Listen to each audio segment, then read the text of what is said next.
All right, and welcome back. It is time to start modding this MN40. So far, I've got all my paints picked out and some of my electronics and a few other things I'm going to try.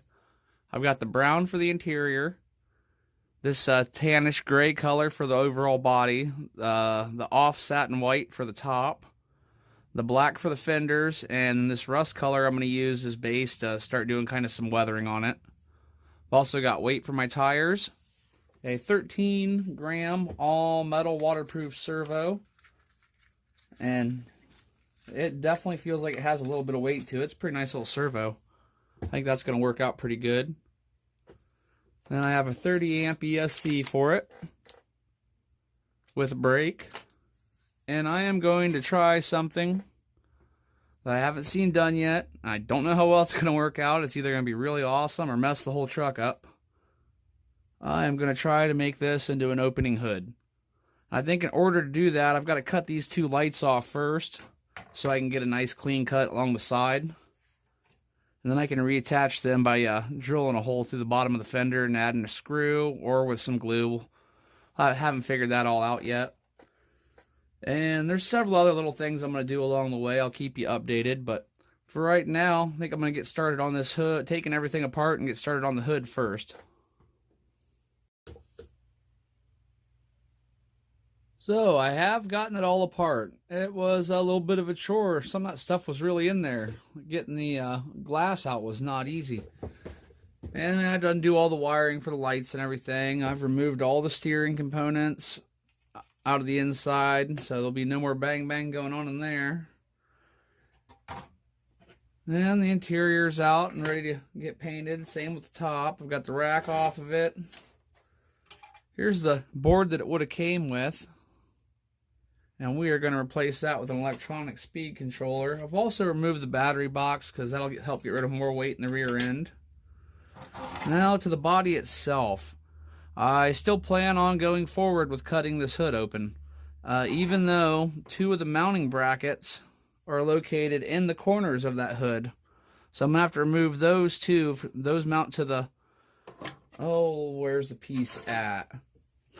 So this mounts to your front right here. Then you have two screws that mount to the front here, and then these two in the rear would mount to these two pegs. So we are going to be removing those pegs, and if I need to find another mounting point, I'll find another mounting point, but I've got to try chop this hood open and see what we can do. Well, let me get busy on that, and we'll get back after I get to cutting. There is success. The hood is now removable. I must say, if you plan on doing this, it is a tedious project. I had at least a half hour into cutting this very slowly with this hacksaw. But if you take your time, it can be done. And as you can see, the body lines, the panel lines stayed pretty decent on it too.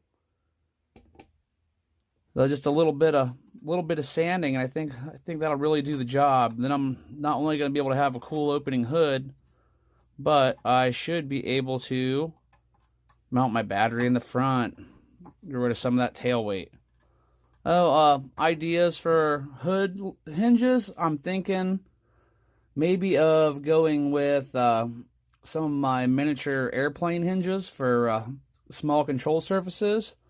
Or possibly even just building a little shelf area under here and one in the front and attaching some rare earth magnets, some really strong magnets, and just have it pop on and off by magnet. But I haven't decided yet, so I got a little bit of time to mull that over. Well, here's where we're at so far. Let me see if I can figure out a hinge mounting situation, and we'll go from there. Well, I think we've done it. The hood now opens, and opens very nicely. And it will not come open on accident during a rollover, I don't believe. So what I did was, I found these Dubro nylon hinges. If you want to look at the part number there. And They were $6.60 for 15 of them. And what I did, well, I just took them and I took a pair of scissors and cut them down so they resembled more of the shape of the originals. And I took where the old simulated ones were and I filed them down with a file and mounted these right over the same spots. And then for the magnets, I used these. And you get quite a few of them in one of these tubes. I got all this stuff at local hobby stores. You get quite a few magnets in there, and let me tell you, they're pretty powerful. So after I hinged it, I just got a piece of scrap wood left over from one of my other projects. And I drilled 3 holes in it and hot glued the magnets in there and hot glued that to the inside of this side of the hood. And then these are just 3/4 inch nuts. And same thing with them. I just hot glued them in. And as you can see, it really fastens down on there pretty daggone nice. So, I mean, the alignment's not 100% perfect, but I tell you, it's daggone close enough for me. Oh, let me show you what else I've gotten done.